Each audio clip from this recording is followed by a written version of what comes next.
L-Unjoni Ewropea qablet li b'mod immedjat jinfetħu dawn li qed jissejħu kurrituri umanitarji sabiex titwassal l-għajnuna neċessarja għan-nies li jgħixu f'Gaza u li qed isofru minn nuqqas kbir ta' provvisti essenzjali. Il-ftehim intlaħaq fit-tmiem is-summit li sar fi Brussell fejn il-mexxejja Ewropej qablu wkoll li jkun hemm pawża għall-gwerra sakemm titwassal din l-għajnuna umanitarja.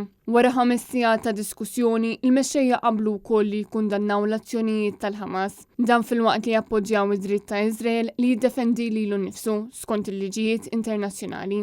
Il-pajjiżi Ewropej sejħu għall aċċess rapidu u sigur sabiex jitwasslu l-għajnuniet neċessarji f'Gaza.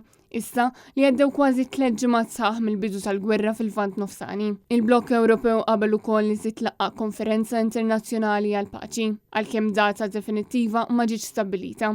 Jidher li din il-proposta għal konferenza tal-paċi tresqet fl-aħħar minuti tas-summit mill-Prim Ministru Spanjol u d-dettalji dwarha għadhom irridu jiġu mfassla.